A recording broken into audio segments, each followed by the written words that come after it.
Joining us now is the chairwoman of the California Republican Party, Jessica Patterson. Jessica, it is a pleasure to have you on today. A major day for 7 states. Some of the big ones there are among those, California. If you can, break down the big races for us and our viewers today in California. Talk to me about what you're watching for and what you expect. Well, thank you so much for having me. First of all, you guys know, following 2020, California was responsible for bringing more new House Republicans to the House of Representatives than any other state in the nation.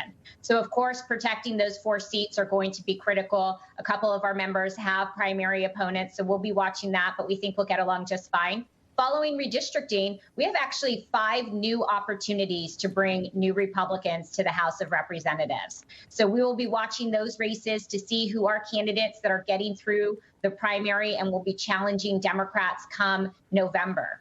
Additionally, up and down the ballot, California Republicans, we've endorsed in over 100 races pre-primary.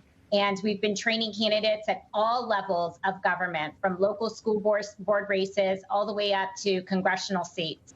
Over 1,000 candidates have been trained. But if you're running for governor or you're running for dog catcher, it's going to be incredibly difficult to run with that D behind your name right here in California.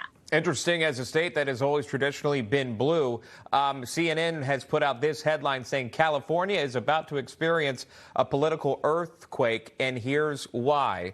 And I was reading this morning, just going into it, talking about some of the main concerns of Californians. Obviously, the biggest one, as you know, homelessness and crime, specifically, what's happening there. It talks about the recall efforts that we have seen already underway for Gascon, also San Francisco, the DA there.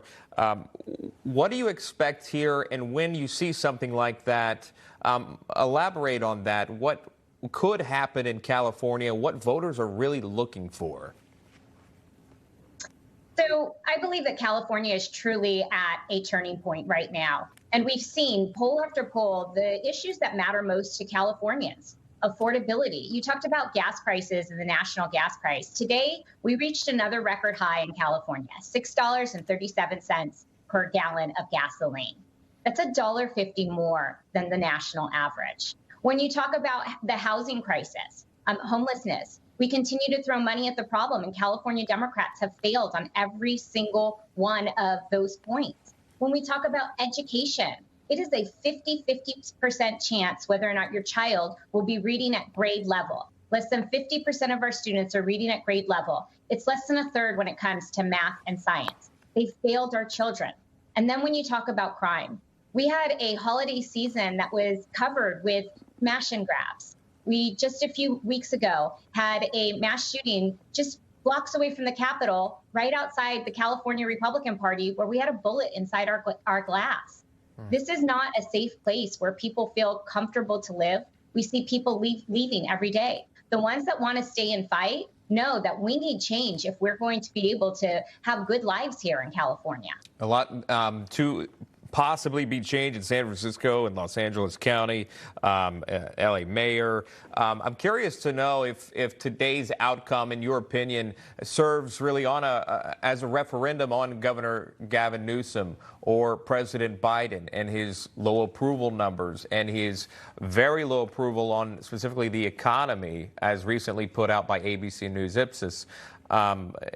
Your thoughts on that?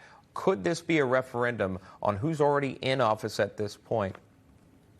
Absolutely. You know, when we look at the district attorneys in both San Francisco and Los Angeles, these are district attorneys that Governor Newsom supported. And so we see what the radical regressive left has done to our communities. And this is a referendum on their choices and their poor leadership. All right, we'll leave it right there. Again, Jessica Patterson joining us live. We appreciate that. Thank you so much for coming on and talking with our viewers this morning. Don't forget to tune